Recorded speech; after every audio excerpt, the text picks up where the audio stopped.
दोस्तों, हम लोग स्पीडी के साइंस के वन लाइनर क्वेश्चंस को देख रहे हैं।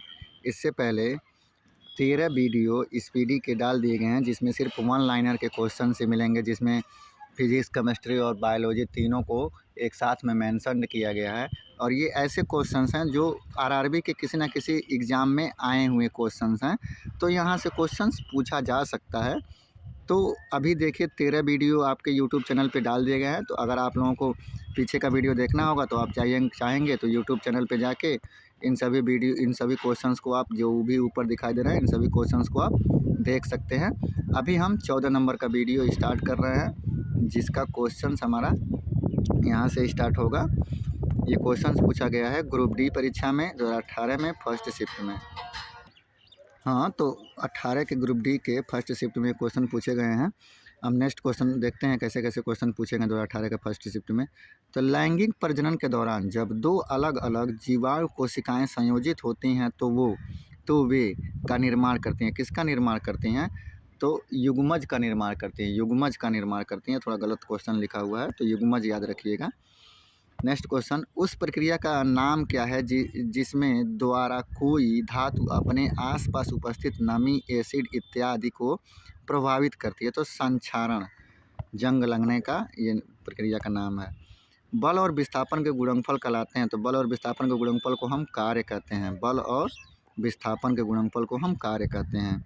निम्नलिखित में से कौन सा धातु कक्षीय तापमान पर द्रव अवस्था में होती है? तो पारा और ब्रोमीन। पारा और ब्रोमीन जो होती है वो सामान्य तापमान पे कैसी होती है? तो द्रव अवस्था में, लिक्विड अवस्था में पाई जाती है। नेक्स्ट, अणु शब्द किसने प्रतिपादित किया था? तो अणु शब्द का प्रतिपादन सबसे पहले किसने किया था?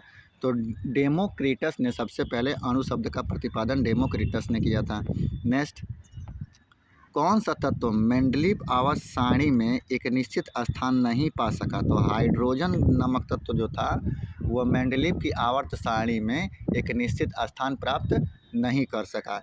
ये भी क्वेश्चन पूछता है कि मेंडलीव की आवर्त सारणी जो थी किस बेस पे आधारित थी? तो मेंडलीव की आवर्त सारणी जो थी ना, वो परमाणु भार पे आधारित थी। परमाणु भार पे आधारित थी, न कि परमाणु संख्या पे आधारित थी। आधुनिक आवर्त सारणी परमाणु संख्या पर आधारित है।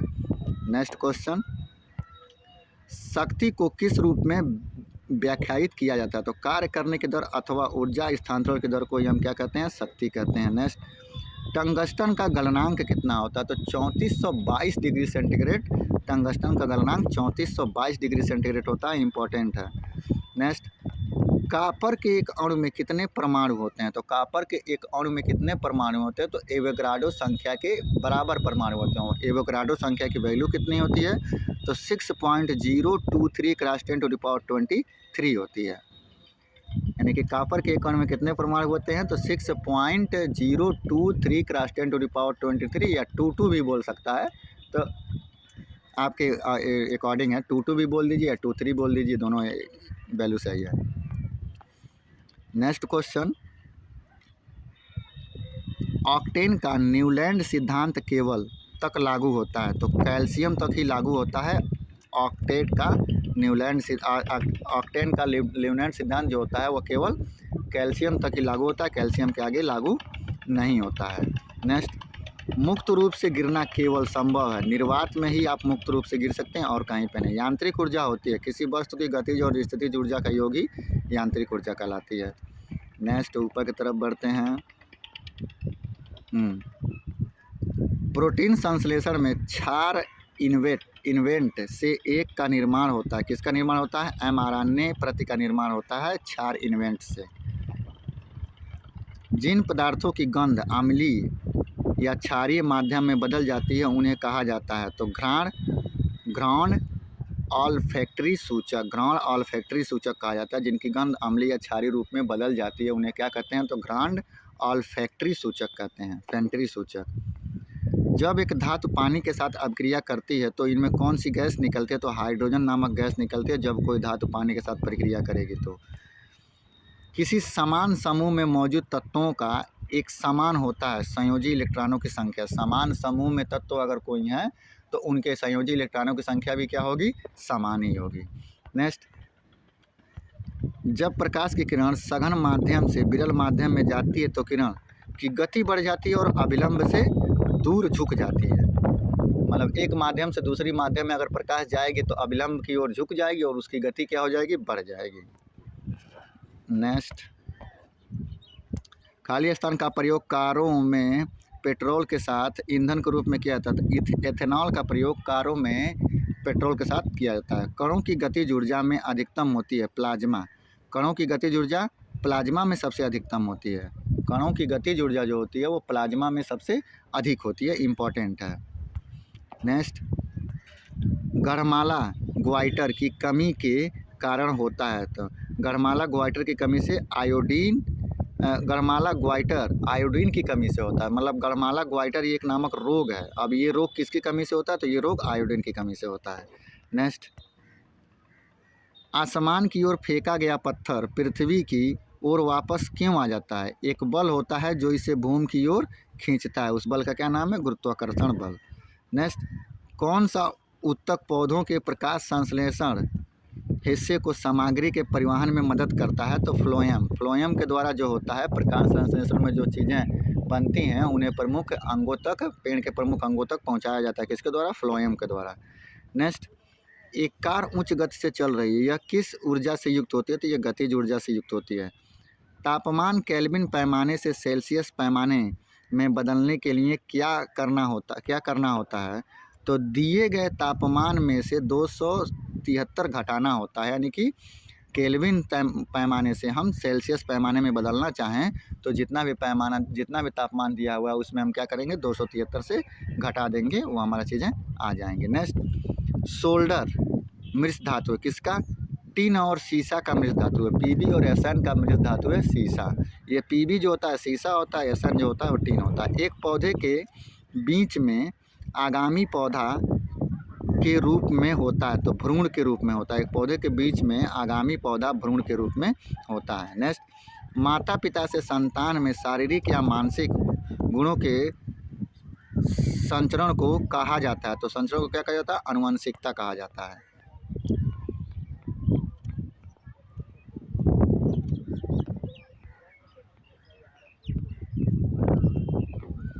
नेक्स्ट, एक वस्तु एक नियत वेग से उत्तर दिशा की ओर गति करती है, वस्तु पर लागू बल होगा शून्य, क्योंकि वो उत्तर दिशा की ओर गति कर रही है।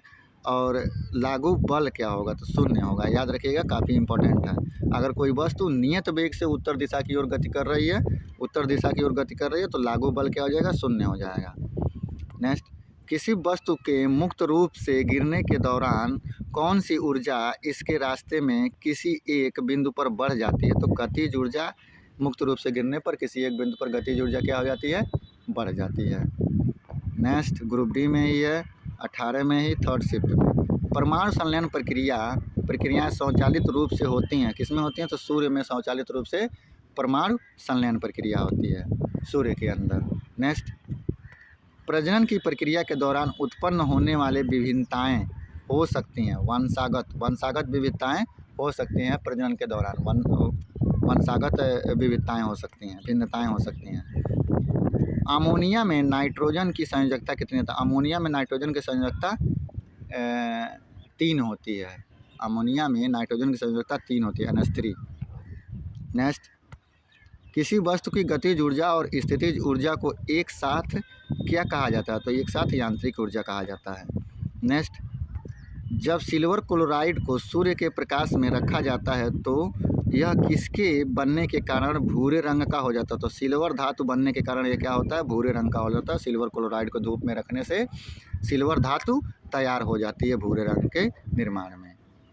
निश्वासन द्वारा होता है, तो फेफड़े की अवस्फीति के द्वारा, फेफड़े के अवस्फीति के द्वारा निश्वासन होता है। आयरन वायु की उपस्थिति में जलने पर किसका निर्माण करता है? तो आयरन ऑक्साइड का निर्माण करेगा, Fe2O3 का निर्माण करेगा। आयरन वायु में उपस्थित वायु की उपस्थिति में जलने पर आयरन ऑक्साइड का निर्माण करता है। आयरन ऑक्साइड का सूत्र होता है Fe2O3 होता है। नेक्स्ट, L कक्षा में रखे जा सकने वाले इलेक्ट्रॉनों की संख्या कितनी होती है? तो KL तो 2 8 होती है। नेक्स्ट, आभासी और सीधा छवि के लिए दर्पण का आवर्धन होना चाहिए। आभासी और सीधा छवि पाने के लिए जो दर्पण का आवर्धन होना चाहिए वो धनात्मक आवर्धन का होना चाहिए। नेक्स्ट, ऑक्साइड अम्लों के साथ साथ क्षारों के साथ भी अभिक्रिया करते हैं। तो उभयधर्मी ऑक्साइड जो होते हैं वो अम्लों के साथ साथ क्षारों के साथ भी अभिक्रिया कर लेते हैं, कि क्षारों के साथ साथ अम्लों के साथ भी, मतलब दोनों के साथ अभिक्रिया करने वाले तत्वों को हम क्या कहते हैं, तो उभयधर्मी तत्व कहते हैं। नेक्स्ट, बल द्वारा किया गया कार्य धनात्मक होता है तब जब विस्थापन बल की दिशा में होता है तो धनात्मक होता है। खाली स्थान वर्ग के प्राणियों में श्वसन गलफड़ों अथवा फेफड़ों द्वारा होता है। तो उभयचर वर्ग के प्राणियों में श्वसन जो होता है वो गलफड़ों और फेफड़ों द्वारा होता है। उभयचर प्राणियों में जो श्वसन प्रणाली होती है वो फेफड़े और फेफड़े दोनों के द्वारा होता है, जो जमीन और पानी दोनों पर रह सकें। संवेग की एसआई इकाई क्या होगी, तो किग्रा प्रति मीटर स्क्वायर, केजी मीटर प्रति सेकेंड, किग्रा मीटर प्रति सेकेंड होगा संवेग का मात्रक, क्योंकि संवेग को हम पी कहते हैं और पी इक्वल टू होता है एम इंटू वी। अब एम का मात्रक होता है केजी और वी का मात्रक होता है मीटर प्रति सेकेंड, तो किग्रा मीटर प्रति सेकेंड हो जाएगा। त्वरण ऋणात्मक होने पर किसी पिंड का वेग घटेगा। जब त्वरण ऋणात्मक होगा तो उस पिंड का वेग क्या हो जाएगा, घट जाएगा। नेक्स्ट, मनुष्यों में निषेचित अंडा खाली स्थान के स्तर में प्रत्यारोपित हो जाता है। तो मनुष्यों में निषेचित अंडा गर्भाशय के स्तर में प्रत्यारोपित हो जाता है। नेक्स्ट क्वेश्चन, हाँ, जड़ों की कोशिकाओं में लंबे रोमों जैसे भाग को क्या कहते हैं, तो रूट हेयर कहते हैं। जड़ों की कोशिकाओं में लंबे रोमों जैसे भाग को क्या कहते हैं, तो रूट हेयर कहते हैं। एसआई प्रणाली में त्वरण की इकाई क्या होती है, तो मीटर प्रति सेकेंड स्क्वायर त्वरण की इकाई होती है।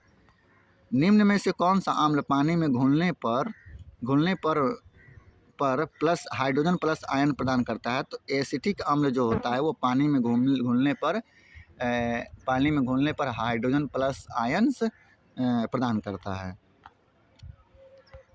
ग्रुप डी में 18 में फर्स्ट शिफ्ट में ऐसे तत्व जिनके रासायनिक गुण समान होते हैं लेकिन परमाणु द्रव्यमान भिन्न भिन्न होते हैं क्या कहलाते हैं, तो समस्थानिक कहलाते हैं। समस्थानिक कहलाते हैं जिनके परमाणु रासायनिक गुण भिन्न भिन्न है लेकिन परमाणु द्रव्यमान भिन्न भिन्न होता है। रासायनिक गुण तो समान है लेकिन द्रव्यमान भिन्न भिन्न है, तो समस्थानिक होगा।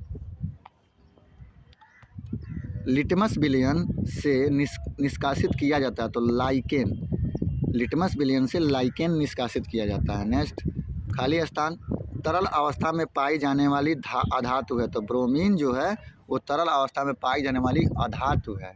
और धातु की बात करें तो पारा एक धातु है जो तरल अवस्था में पाई जाती है। नेक्स्ट, खाली स्थान मृत धातु में टिन होता है, तो सोल्डर मृत धातु में टिन होता है।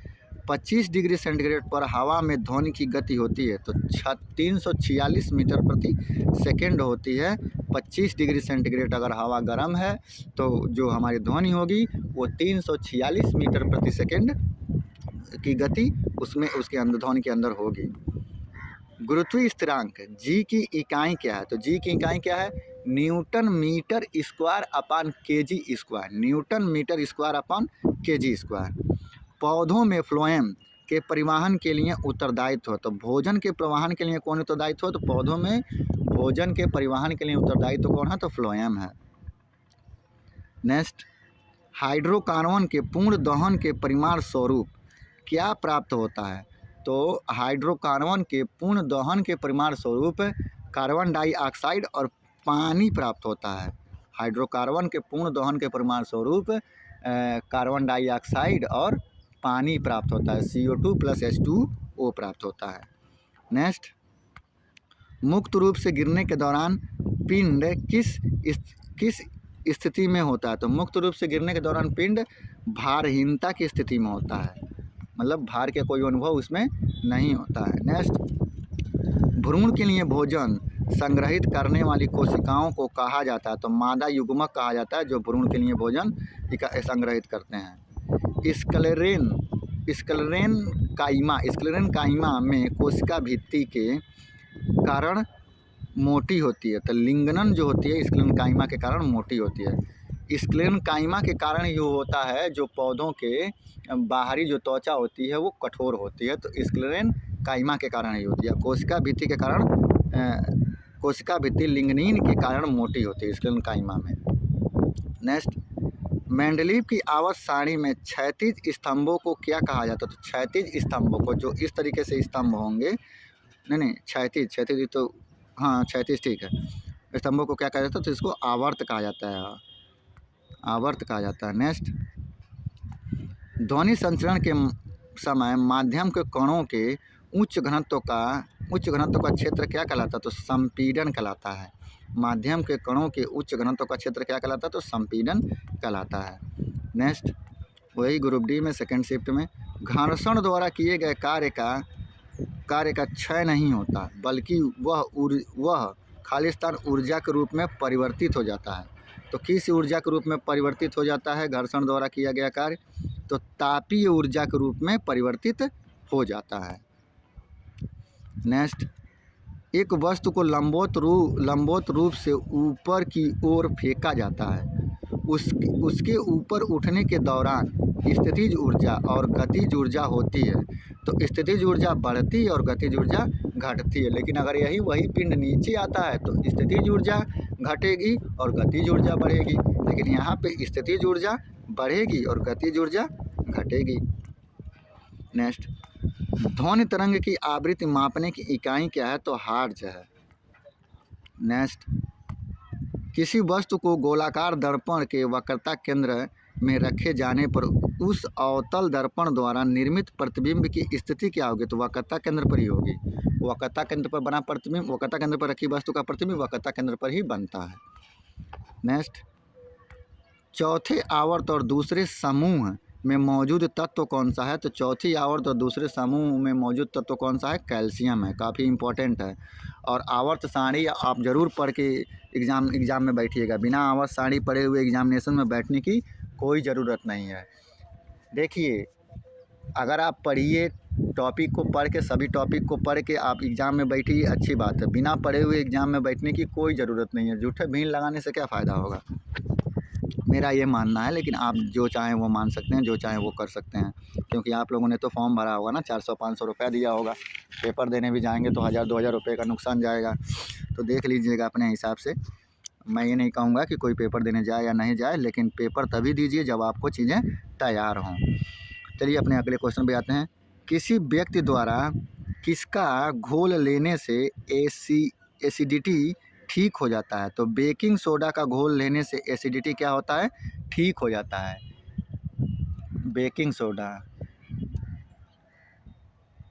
खाने वाला सोडा को अगर आप ले लेंगे, घोल उसका पी लेंगे, तो आपका जो कब्ज है, ढकार वकार नहीं आ रहा है, तो आपका वो ठीक हो जाएगा। नेक्स्ट, हाइड्रोकार्बन परिवार का प्रत्येक सदस्य पिछले सदस्य से समूह द्वारा अलग होता है। तो मेथिलीन समूह द्वारा क्या होता है? हाइड्रोकार्बन का परिवार अलग हो जाता है अपने दूसरे सदस्यों से, तो मेथिलीन के द्वारा अलग हो जाता है। खाली स्थान में पानी में घोलने पर यह जिप्सम में परिवर्तित होता है। तो कैल्शियम सल्फेट हेमीहाइड्रेट को अगर हम पानी में घोल देते हैं तो वो जिप्सम के रूप में क्या होता है? परिवर्तित हो जाता है। कैल्शियम सल्फेट हेमीहाइड्रेट है। नेक्स्ट, स्थिर या गतिज अवस्था में परिवर्तन का प्रतिरोध करने की एक वस्तु की प्रवृत्ति क्या कहलाती है? तो जड़त्व कहलाती है।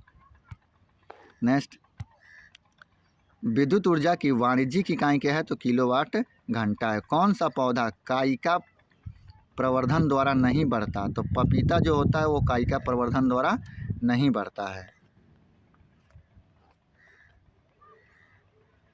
नेक्स्ट, निम्न में से कौन सा एक उभयधर्मी ऑक्साइड है? तो एल्युमिनियम ऑक्साइड, Al2O3 जो होता है एक उभयधर्मी ऑक्साइड होता है, एल्युमिनियम ऑक्साइड। किसी ऑब्जेक्ट का खाली स्थान नियत है और स्थान बदलने पर नहीं बदलता। तो द्रव्यमान जो होता है किसी ऑब्जेक्ट का नियत रहता है, स्थान बदलने पर भी नहीं बदलता। कौन सा उत्तक कोशिका विभाजन में सक्षम है? तो विभ ज्योतक उत्तक जो है वो कोशिका विभाजन में क्या है? सक्षम है, विभ ज्योतक उत्तक। नेक्स्ट, किस यौगिक को Al2SO4 3 एल्युमिनियम हाइड्रा ऑक्साइड सूत्र द्वारा व्यक्त किया जाता है? तो एल्युमिनियम सल्फेट को हम इस सूत्र द्वारा व्यक्त करते हैं। एल्युमिनियम सल्फेट को Al2 कोष्टक में SO4 का थ्रायस, Al2SO4 का थ्रायस कौन सा सूत्र होगा? तो एल्युमिनियम सल्फेट होगा। क्या होगा? एल्युमिनियम सल्फेट होगा। Al2SO4 का थ्रायस एल्युमिनियम क्या होगा? एल्युमिनियम सल्फेट होगा। नेक्स्ट, फूल के नर प्रजनन भाग को कहा जाता है? तो पुंकेसर कहा जाता है। एक पिकोमीटर किसके बराबर होता है? तो 10⁻⁻12 मीटर के बराबर होता है एक पिकोमीटर।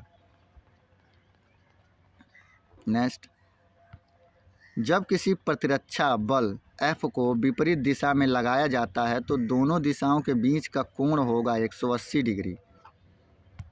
कितना होगा? 180 डिग्री। 1 किलोवाट घंटा किसके बराबर होता है? तो 3.6 गुणे 10⁻6 जूल के बराबर होता है 1 किलोवाट घंटा।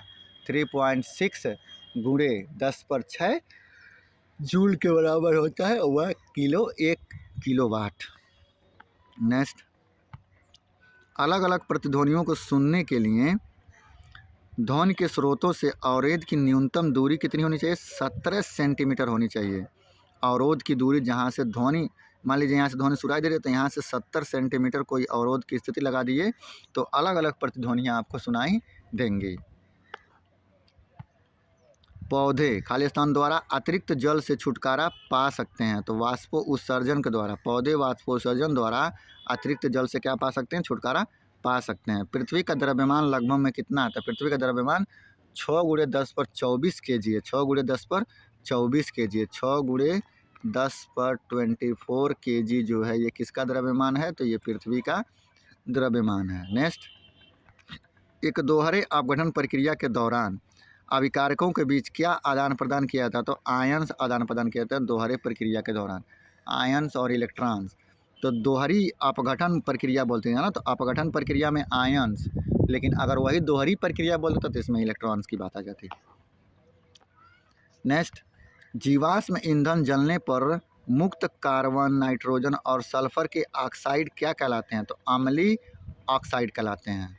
जब जीवाश्म ईंधन जलता है तो गैल्वेनोमीटर प्रयुक्त होता है, तो विद्युत धारा की दिशा ज्ञात करने में प्रयुक्त होता है, और माइनर कंडीशन पे करंट का पता लगाने के लिए भी गैल्वेनोमीटर का प्रयोग किया जाता है, तो ये भी याद रखिएगा। नेक्स्ट, दो अस्थियां एक दूसरे से किसी अन्य संयोजी ऊतक द्वारा जुड़ी हो सकती हैं जिसे कहा जाता है? स्नायु कहा जाता है। दो अस्थियां आपस में जुड़ी हुई हो तो उसे स्नायु कहेंगे। परमाणु संख्या 57 वाले तत्व संबंधित होते हैं, तो डी ब्लॉक से संबंधित होते हैं परमाणु संख्या 57 वाले तत्व, इम्पोर्टेंट है। नेक्स्ट, इथेनॉल को ईथेन में परिवर्तित करने के लिए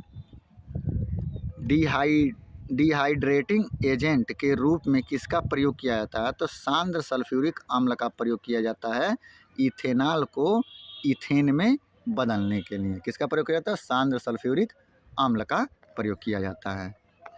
नेक्स्ट, ओडोमीटर का उपयोग किया जाता है, तो दूरी मापने के लिए ओडोमीटर का प्रयोग किया जाता है। नेक्स्ट, आयरन ऑक्साइड का रासायनिक सूत्र क्या है? तो Fe2O3 आयरन ऑक्साइड का रासायनिक सूत्र है। 35, 53 और 85 परमाणु संख्या के तत्व हैं, तो 35, 53 और 85 परमाणु संख्या के जो तत्व हैं वो क्या है? वो हैलोजन है। काफ़ी इम्पोर्टेंट हैं। 35, 53 और 85 परमाणु संख्या के तत्व क्या हैं? तो 35, 53, 85 परमाणु संख्या के तत्व हैलोजन। चलिए फिर नेक्स्ट क्वेश्चन पे बढ़ते हैं हम। 35, 53, 85 परमाणु संख्या के तत्वों कैसे हैं? तो हैलोजन तत्व हैं, ये याद रखिएगा, इम्पोर्टेंट है। नेक्स्ट है, घर्षण बल कार्य करता है। घर्षण बल कब कार्य करता है? तो बल की दिशा के विपरीत घर्षण बल कार्य करता है। उसका दुश्मन है, बल का दुश्मन है कौन? घर्षण। नेक्स्ट, किसी वस्तु को मुख्य फोकस पर रखने पर अभिसारी दर्पण द्वारा निर्मित प्रतिबिंब का आकार होता है अत्यधिक आवर्धित होता है, क्योंकि फोकस पर रख दिया गया है तो अत्यधिक आवर्धित होता है। नेक्स्ट, गर्भाशय में भ्रूण को पोषण प्रदान करने वाला ऊतक है, तो प्लेसेंटा ऊतक जो होता है वो भ्रूण को भोजन प्रदान करता है, प्लेसेंटा ऊतक। नेक्स्ट, किसमें मुकुलन द्वारा प्रजनन होता है, तो हाइड्रा में मुकुलन द्वारा प्रजनन होता है। नेक्स्ट, व्हिटकर वर्गीकरण के अनुसार किस समूह में शामिल जीवों में पूर्णतः विकसित नाभि नहीं पाया जाता, तो मोनेरा में पूर्णतः विकसित नाभिक नहीं पाया जाता, किसमें, मोनेरा में। ग्रुप डी में ही 18 में सेकेंड शिफ्ट में आधुनिक आवर्त सारणी के छठे आवर्त में कितने तत्व मौजूद हैं, तो 32 तत्व मौजूद होते हैं आवर्त सारणी के छठे आवर्त में। मेंडलीव की आवर्त सारणी में ऊर्ध्वाधर कॉलम क्या कहलाते थे, तो मेंडलीव की आवर्त सारणी में ऊर्ध्वाधर कॉलम समूह कहलाते थे। नेक्स्ट, एक संपीड़ित स्प्रिंग में कौन सी ऊर्जा होती है, तो स्थितिज ऊर्जा होती है। नेक्स्ट, एक वस्तु को उत्तल दर्पण के सामने अनंत और दर्पण के ध्रुव के बीच में रखने पर प्रतिबिंब की स्थिति होगी आभासी और छोटा होगा। अनंत और दर्पण के ध्रुव के बीच में रखा हुआ है, तो उसका प्रतिबिंब कैसा होगा, आभासी और छोटा होगा। कक्षा 10 का आप विज्ञान लीजिएगा, उसमें दर्पण नाम का चैप्टर लीजिएगा, उसमें ये सब स्थिति के बारे में टेबल बना के लिखा होगा, तो उसको एक बार पढ़ लीजिएगा। नेक्स्ट, किसके अनुसार तत्वों में गुणधर्म और उनके परमाणु भारों में आवर्त फलन होते हैं, तो मेंडलीव के आवर्त नियम के अनुसार। अमीबा में प्रजनन कैसे होता है, तो द्विखंडन द्वारा अमीबा में क्या होता है, प्रजनन होता है, मतलब एक शरीर दो भाग हो जाते हैं। ठोस के पिघलने के दौरान इसका तापमान परिवर्तित नहीं होता। ठोस जब पिघलना शुरू करता है तो उसका तापमान परिवर्तित नहीं होता, नहीं तो वो पिघलेगा ही नहीं। अधिकांश सरीसृपों में एक होता है तीन कक्षीय हृदय, एक तीन कक्षीय हृदय होता है अधिकांश सरीसृपों में, जितने भी सांप वगैरह होते हैं उनमें तीन कक्षीय हृदय पाए जाते हैं। नेक्स्ट, एक व्यक्तिगत तंत्रिका कोशिका खाली स्थान तक लंबी हो सकती है, तो 100 सेंटीमीटर तक लंबी हो सकती है एक व्यक्तिगत तंत्रिका कोशिका। चलिए नेक्स्ट क्वेश्चन पे हम आगे बढ़ते हैं। लिटमस विलयन से निष्कासित किया जाता है, तो लिटमस विलयन से लाइकेन निष्कासित किया जाता है। ये कितनी बार, ये इसी वीडियो में दो तीन बार क्वेश्चन ये आ चुका, तो याद रखिएगा। लिटमस विलयन से निष्कासित क्या निकाला जाता है, तो लिटमस विलयन से लाइकेन निकाला जाता है। नेक्स्ट, गति का द्वितीय नियम दर्शाता है कि, गति का दूसरा नियम क्या दर्शाता है, कि वस्तु की गति परिवर्तन की दर लागू शुद्ध बल के साथ बदल जाती है। वस्तु की गति परिवर्तन की दर लागू शुद्ध बल के साथ बदल जाती है, तो गति का दूसरा नियम यही दर्शाता है। चूँकि गति का दूसरा नियम दर्शाता कुछ और होगा, लेकिन ऑप्शन में उस समय यही पूछा गया होगा, तो उस समय यही ऑप्शन में सही माना गया होगा। नेक्स्ट, एवोगाड्रो संख्या किसके द्वारा निरूपित की जाती है, तो एवोगाड्रो संख्या एनो के द्वारा निरूपित की जाती है। एवोगाड्रो संख्या एनो के द्वारा एवोगाड्रो संख्या निरूपित की जाती है। नेक्स्ट, आधुनिक आवर्त सारणी के समूह एक में मौजूद एकमात्र अधातु कौन सा है, तो समूह एक में मौजूद एकमात्र अधातु हाइड्रोजन है आधुनिक आवर्त सारणी में। नेक्स्ट, रेडियो द्वारा उत्पादित ध्वनि से बढ़ती है, आयाम बढ़ाने से ध्वनि बढ़ती है। रेडियो द्वारा उत्पादित ध्वनि आयाम बढ़ने से बढ़ती है। नेक्स्ट क्वेश्चन हमारा इधर की तरफ मिलेगा। खाली स्थान एक उभयधर्मी पुष्प होता है, तो पपीता एक उभयधर्मी पुष्प होता है। पपीता क्या होता है, एक उभयधर्मी पुष्प होता है। नेक्स्ट, कौन सा घटक एक चालक के प्रतिरोध को प्रभावित नहीं करता, तो दबाव जो होता है एक चालक के प्रतिरोध को प्रभावित नहीं करता। कौन सा घटक चालक के प्रतिरोध को प्रभावित नहीं करता, तो दबाव चालक के प्रतिरोध को प्रभावित नहीं करता है। नेक्स्ट, एक निकाय के संवर्ग में संवेग, एक निकाय के संवेग में परिवर्तन की दर के समानुपाती होता है। तो एक निकाय के संवेग में परिवर्तन की दर लागू बल के समानुपाती होता है। लागू बल के समानुपाती होता है संवेग परिवर्तन की दर। नेक्स्ट, प्रतिध्वनि किसके कारण सुनाई देती है? तो ध्वनि तरंगों के परावर्तन के कारण प्रतिध्वनि सुनाई देती है। प्रतिध्वनि सुनने के लिए कितना मीटर दूर होनी चाहिए परावर्तक तल? 17 सेंटीमीटर दूर होनी चाहिए। नेक्स्ट, अग्नाशयी रस में मौजूद कौन सा एंजाइम प्रोटीन को एमिनो एसिड में परिवर्तित करता है? तो ट्रिप्सिन नामक जो एंजाइम होता है वो एमिनो एसिड एंजाइम को प्रोटीन को अमीनो एसिड में, मतलब एंजाइम को एमिनो एसिड में कौन बदलता है? तो ट्रिप्सिन बदलता है। डायरेक्ट याद रखिए कि एंजाइम को एमिनो एसिड में कौन बदलता है? तो ट्रिप्सिन बदलता है। नेक्स्ट, यदि साइकिल की गति दोगुनी हो जाए तो गतिज ऊर्जा हो जाएगी। अब साइकिल की गति अगर दोगुनी हो गई तो गतिज ऊर्जा जो होगी वो 4 गुनी हो जाएगी। क्यों? क्योंकि हाफ एम बी स्क्वायर। अब भी हमारा दोगुना हो गया तो इसकी वैल्यू डायरेक्ट निकालेंगे गतिज ऊर्जा में तो 4 ना आएगा। सीधे सवाल है। ऑक्सीजन के अणु में होता है एक दोहरा सहसंयोजी बंध होता है ऑक्सीजन के अणु में। फेनोल्फथलीन को सिरके में जलने पर घोल हो जाता है। फेनोल्फथलीन को सिरके में जलाने पर घोल कैसा हो जाता है? तो घोल रंगहीन हो जाता है। नेक्स्ट, धावन सोडा की हाइड्रोक्लोरिक अम्ल के साथ अपक्रिया कराने पर कौन सी गैस निकलती है? कौन सी गैस निकलती है? मतलब हाइड्रोक्लोरिक अम्ल HCl को हम धावन सोडा के साथ में, मतलब कैल्शियम कार्बोनेट NaCO3 के साथ में हम क्या करें? अपक्रिया करा दें तो क्या बनेगा? कार्बन डाइऑक्साइड गैस निकलेगी। नेक्स्ट, कौन सी धातु कक्षीय ताप पर तरल होती है? तो पारा। और अधातु में ब्रोमीन। सोडियम धातु में संग्रहित होती है तो केरोसिन में, यानी कि मिट्टी के तेल में। नेक्स्ट, कौन सा नियम किसी धात्विक तार में से प्रवाहित होने वाली धारा और सिरों में विभवांतर के बीच संबंध बताता है? तो ओम का नियम बताता है।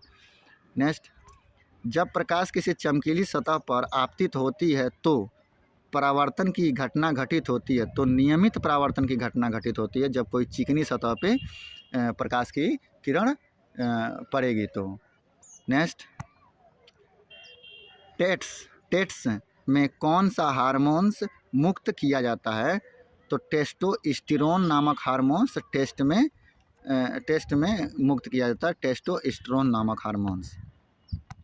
समय के साथ विस्थापन में परिवर्तन की दर क्या कहलाता है? समय के साथ विस्थापन में परिवर्तन वेग कहलाता है। समय के साथ विस्थापन में परिवर्तन ही वेग कहलाता है। वाशिंग सोडा के एक अणु में जल के कितने अणु उपस्थित होते हैं? तो जल के 10 अणु उपस्थित होते हैं। Na2CO3.10H2O, यही इसका वाशिंग सोडा का ये सूत्र होता है। गति का द्वितीय समीकरण किसके बीच संबंध दर्शाता है? तो गति का द्वितीय समीकरण स्थिति और समय के बीच संबंध को दर्शाता है। स्थिति और समय के बीच संबंध को दर्शाता है गति का द्वितीय समीकरण। नेक्स्ट, जब कॉपर ऑक्साइड को हाइड्रोजन के साथ गर्म किया जाता है तो तांबा धातु और जल का निर्माण होता है। इस क्रिया में हाइड्रोजन के साथ क्या होता है? तो ऑक्सीकरण हो जाता है। जब कॉपर ऑक्साइड को हाइड्रोजन के साथ गर्म किया जाता है तो तांबा धातु बनता है और जल का निर्माण होता है, लेकिन हाइड्रोजन का क्या हो जाता है? तो हाइड्रोजन का ऑक्सीकरण हो जाता है। नेक्स्ट, ऊर्ध्वापातन क्या है? यह किसी ठोस के वाष्प में रूपांतरित होने की प्रक्रिया ही ऊर्ध्वापातन कहलाती है। नेक्स्ट, खाली स्थान को विद्युत परिपथ में समांतर जोड़ा जाता है। तो वोल्टमीटर को विद्युत परिपथ में समांतर जोड़ा जाता है। एल्काइन का रासायनिक सूत्र क्या है? तो CnH2n-2 होता है एल्काइन का सूत्र। CnH2n-2 होता है एल्काइन का सूत्र। नेक्स्ट, गैल्वेनीकरण की प्रक्रिया में लोहे के ऊपर कौन सी धातु चढ़ाई जाती है? तो जिंक चढ़ाई जाती है, जस्ता चढ़ाई जाती है। नेक्स्ट, कौन सा एक राइजोम का उदाहरण है? तो अदरक एक राइजोम का उदाहरण है। अदरक क्या है? एक राइजोम का उदाहरण है।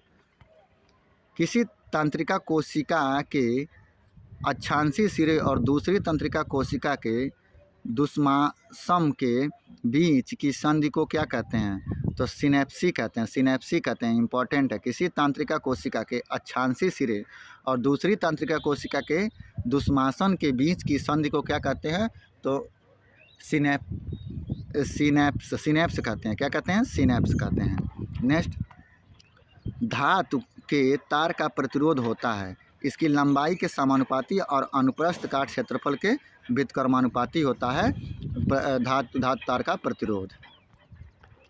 नेक्स्ट, निम्न में से कौन सी यांत्रिक तरंगें हैं? तो ध्वनि तरंगें जो होती हैं वो यांत्रिक तरंगें होती हैं। निम्न में से कौन गैर ध्रुवीय सहसंयोजक बंध बनाता है? तो क्लोरीन अणु गैर ध्रुविक सहसंयोजक बंध बनाता है। कौन?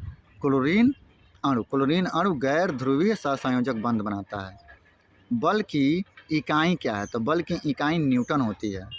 नेक्स्ट, किस समूह के पौधों को आमतौर पर शैवाल कहा जाता है? तो थैलोफाइट्स समूह के पौधों को आमतौर पर शैवाल कहा जाता है। थैलोफाइट्स समूह के पौधों को आमतौर पर शैवाल कहा जाता है। नेक्स्ट, जब वस्तु की गति दोगुनी हो जाती है तो गतिज ऊर्जा चारगुनी हो जाती है। नेक्स्ट, किस पौधे के आवरण रहित बीज पाए जाते हैं? तो देवदार वृक्ष का आवरण रहित बीज पाया जाता है, देवदार। किसके परिमाण स्वरूप युग्मज का निर्माण होता है? तो उर्वरीकरण के परिमाण स्वरूप युग्मनज का निर्माण होता है। युग्मनज का निर्माण किसके परिमाण स्वरूप होता है? तो उर्वरीकरण के परिमाण स्वरूप युग्मनज का निर्माण होता है। नेक्स्ट, प्रकाश बल्ब का फिलामेंट बना होता है तो टंगस्टन का बना होता है। नेक्स्ट, किस वर्ग के प्राणियों का रक्त गर्म होता है? तो पक्षी वर्ग के प्राणियों का रक्त क्या होता है? गर्म होता है। वेग और समय के बीच संबंध दर्शाने वाला समीकरण कौन सा है? तो v बराबर u प्लस ए टी। गति का प्रथम समीकरण वेग और समय के बीच संबंध को दर्शाता है, v बराबर u plus a t. Next, मानव पाचन तंत्र में किसमें पित्त रस का स्राव होता है? तो यकृत में पित्त रस का स्राव होता है। किसमें? यकृत में। पदार्थ के कणों के बीच आकर्षण बल किसमें अधिकतम होता है? तो तांबे के क्षण में पदार्थ के कणों के बीच आकर्षण अधिकतम होता है।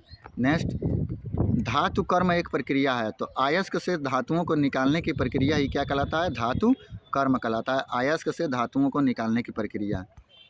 आनुवांशिक गुणों का वाहक माना जाता है तो गुणसूत्र को आनुवांशिक गुणों का वाहक माना जाता है। खाली स्थान, समूह में 18 तत्व हैं तो उत्कृष्ट गैसों के समूह में कितने तत्व हैं? 18 तत्व हैं। उत्कृष्ट गैसों के समूह में 18 तत्व हैं। काफ़ी इंपॉर्टेंट क्वेश्चन है, ये भी इम्पॉर्टेंट है। धातु कर्म एक प्रक्रिया, अयस्क से धातुओं को निकालने की प्रक्रिया ही धातु कर्म प्रक्रिया कहलाती है। नेक्स्ट, त्वरण की एसआई इकाई क्या है? मीटर प्रति सेकेंड स्क्वायर। फ्लोरीन से क्लोरीन, ब्रोमीन और फिर आयोडीन तक जाने पर विद्युत ऋणात्मकता कम हो जाती है। फ्लोरीन ज़्यादा, ब्रोमीन उससे थोड़ा कम, आयोडीन उससे थोड़ा कम, तो ये सब विद्युत ऋणात्मक तत्व हैं। लेकिन फ्लोरीन, ब्रोमीन और आयोडीन का अगर वो आगे से पीछे की तरफ जाएँ तो ऋणात्मकता क्या होती है? माइनस जो नेगेटिविटी होती है वो क्या होती है? घटती चली जाती है।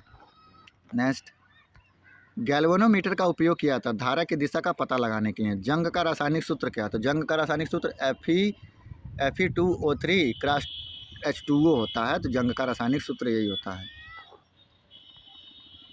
नेत्र में प्रवेश करने वाले प्रकाश की मात्रा को किसके द्वारा नियंत्रित किया जाता है? आइरिस के द्वारा नियंत्रित किया जाता है। अब यहाँ पे चौथे नंबर वीडियो का हम एंड करते हैं। बाकी के जितने क्वेश्चंस हैं वो सब 15वें नंबर के वीडियो में आपको आगे देखने को मिलेंगे। बाकी इससे पहले 1 से लेके 13 नंबर तक के क्वेश्चन को यूट्यूब पे डाल दिया गया है, तो कृपया आप लोग जाके वहाँ से देख लीजिए और चैनल को प्लीज़ सब्सक्राइब कीजिए और अपने दोस्तों के पास भी शेयर कीजिए। धन्यवाद।